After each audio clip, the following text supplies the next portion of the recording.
అత్యధిక మెజారిటీ సాధించిన మీ అభిమాన నాయకుడు పార్లమెంట్ సభ్యులు కుందూరు రఘువీరెడ్డి గారికి, అదే విధంగా దేవరకొండ శాసన సభ్యులు బాలు నాయక్ గారికి, నాగార్జున సాగర్ శాసన సభ్యులు జైవీర్ గారికి, అదే విధంగా శాసన సభ్యులు మిత్రులు వేముల వీరేశం గారికి, అదే విధంగా తుంగతుర్తి శాసన సభ్యులు మందుల సామేల్ గారికి, అచ్చంపేట శాసన సభ్యులు డాక్టర్ వంశీకృష్ణ గారికి, అదే విధంగా మీ అభిమాన నాయకుడు శాసన మండలి సభ్యులు గిరిజన పార్టీ అధ్యక్షులు శంకర్ నాయక్ గారికి, నెల్లిగుంట సత్యం సిపిఐ శాసన మండలి సభ్యులకు, వివిధ కార్పొరేషన్ల చైర్మన్లు, పార్టీలో జిల్లా పార్టీ అధ్యక్షులు, పార్టీకి సంబంధించిన ప్రభుత్వంలో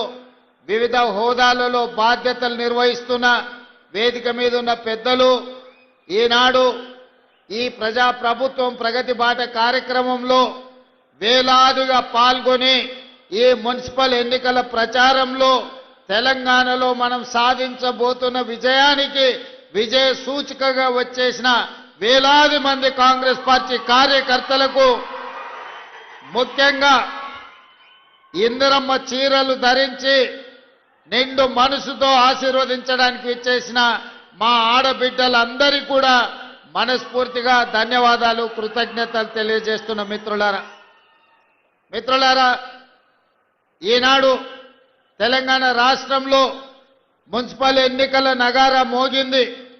ఎన్నికల్లో 7 మున్సిపల్ కార్పొరేషన్లు 116 మున్సిపాలిటీలలో ఎన్నికలు జరగబోతున్నాయి. మరి ఇంత గొప్ప కార్యక్రమం తెలంగాణ రాష్ట్రంలో 100% కాంగ్రెస్ పార్టీని గెలిపించాలి అని ఉక్కు సంకల్పంతో ఏర్పాటు చేసిన మొట్టమొదటి సమావేశం మిర్యాలగూడ శాసనసభ నియోజకవర్గంలో పెడితే వేలాది మంది మీరు ఇక్కడికి వచ్చి తెలంగాణ రాష్ట్రం మొత్తం మున్సిపాలిటీల మీద కాంగ్రెస్ పార్టీ జెండాను ఎగరేస్తామని నిండు మనసుతో మీరు ఆశీర్వదించడానికి వచ్చినందుకు మీకందరికీ మనస్ఫూర్తిగా ధన్యవాదాలు, కృతజ్ఞతలు తెలియజేస్తున్నా.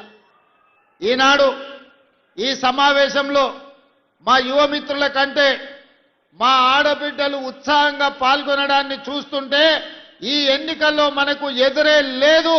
మహిళా శక్తి ముందు ఎవరు నిలబడలేరు, ఎవరి వల్ల కాదు ఈసారి విజయాన్ని అడ్డుకోవడంలో అని చెప్పి నాకు సంపూర్ణమైన విశ్వాసం, నమ్మకం కలిగింది. మిత్రులారా, మనం వచ్చి 2 సంవత్సరాలైంది. ఈ 2 సంవత్సరాలలో మనం తీసుకున్న కార్యక్రమాలను ఒక్కసారి ఆలోచన చేయండి. ఈ 2 సంవత్సరాలు ఈ ప్రభుత్వం పేదల కోసం, గిరిజనుల కోసం, ఆదివాసీల కోసం, బలహీన వర్గాల కోసం, రైతుల కోసం, మహిళల కోసం, విద్యార్థుల కోసం, నిరుద్యోగ యువకుల కోసం ప్రభుత్వం అమలు చేసిన సంక్షేమ పథకాలతో పాటు తెలంగాణ రాష్ట్రంలో జరుగుతున్న అభివృద్ధి పథకాలను ఒక్కసారి ఆలోచన చేయండి. వాటన్నిటిని చూసి రాబోయే మున్సిపల్ ఎన్నికల్లో ప్రజల్ని తీర్పు ఇవ్వవలసిందిగా ఈ వేదిక మీద నుంచి ఈరోజు మీకు అందరికీ విజ్ఞప్తి చేస్తున్నా. మిత్రులారా, ఆనాడు మీరందరూ చూసిండ్రు, మీడియా మిత్రులు ఇక్కడ సాక్షిగా ఉన్నారు. ఏ గ్రామంలో అయినా ఎవరికైనా నాడు రేషన్ కార్డులు ఇచ్చిండ్రా? ఈ తెలంగాణ రాష్ట్రం వచ్చిన తర్వాత పేదలు కనీసం ప్రభుత్వం వైపు నుంచి సహకారం ఇచ్చినా ఇవ్వకపోయినా వాళ్ళ గుర్తింపు కోసం, వాళ్ళ గౌరవం కోసం తెలంగాణ రాష్ట్రంలో రేషన్ కార్డులు అడిగితే 10 సంవత్సరాలు నిరీక్షించాల్సిన పరిస్థితి. కానీ ప్రజాపాలన అధికారంలోకి వచ్చిన ఎంబడే మీ అభిమాన నాయకులు, మంత్రివర్గ సభ్యులు ఉత్తమ్ కుమార్ రెడ్డి గారు ప్రతిష్టాత్మకంగా తీసుకొని లక్షలాది మందికి ఈనాడు రేషన్ కార్డులు ఇవ్వడమే కాదు, 3,17,00,000 మందికి ఈ రోజు సన్న బియ్యం ప్రతి వ్యక్తికి 6 కిలోలు ఇయాల సన్న బియ్యం ఇస్తున్నాడంటే ఈ రోజు పేదల పక్షాన మన ప్రభుత్వం ఏ విధంగా పనిచేస్తుందో ఆలోచన చేయండి. ఇయాల మా అక్కలీడు ఉన్నారు, ఆలోచన చేయమని నేను అడుగుతున్నా. ఆనాడు మీకు రేషన్ షాపుల్లో వచ్చే దొడ్డు బియ్యం మిల్లర్లకు అమ్ముకోవడమో లేకపోతే బర్రెలకు దానా పెట్టడానికో పనికొచ్చింది తప్ప ఎన్నడన్నా బుక్కెడు బువ్వ ఆ దొడ్డు బియ్యంతో వండుకొని మీరు తిన్నారా? మీ సన్న పిల్లలకు ఎప్పుడైనా బుక్కెడు బువ్వ పెట్టినరా? ఇవాళ మన ప్రభుత్వం మనం అందిస్తున్న సన్న బియ్యం మనం తినడమే కాదు, ఇవాళ మన సంటి పిల్లలకు కడుపు నిండా ఈరోజు అన్నం తినిపిస్తున్నామంటే సన్న బియ్యం ఇవాళ పేదవాళ్లకు చేరినాయా లేదా ఒక్కసారి ఆలోచన చేయండి. అందుకే ఇవాళ వీడికొచ్చిన మా అక్కల్ని అడుగుతున్నా, సన్న బియ్యం ఎవరెవరికైతే వచ్చినాయో సన్న బియ్యం వండుకొని సంటి పిల్లలకి ఎవరైతే అన్నం తినిపిస్తుండ్రో వాళ్ళందరూ కూడా ఇవాళ కాంగ్రెస్ పార్టీకి ఓటు వేయాల్సిందిగా నేను కోరుకుంటున్నా. అదే కాదు, ఇవాళ సన్న బియ్యంతో పాటు ప్రతి ఇంటికి 200 యూనిట్లు ఉచితంగా విద్యుత్ ఇస్తున్నాం. 50 లక్షల కుటుంబాలకు ఇవాళ మీ ఇండ్లల్లో వెలుగే కాదు, మీ కళ్ళలో సంతోషం చూస్తున్నాం. వ్యవసాయానికి 24 గంటల ఉచిత విద్యుత్తే కాదు, ఈరోజు మీ గృహజ్యోతి పథకంలో మీ ఇండ్లల్లో ఉచిత కరెంట్ ఇస్తున్న మాట వాస్తవం కాదా? ఇవాళ మీరు ఒక్కసారి ఆలోచన చెయ్యండి.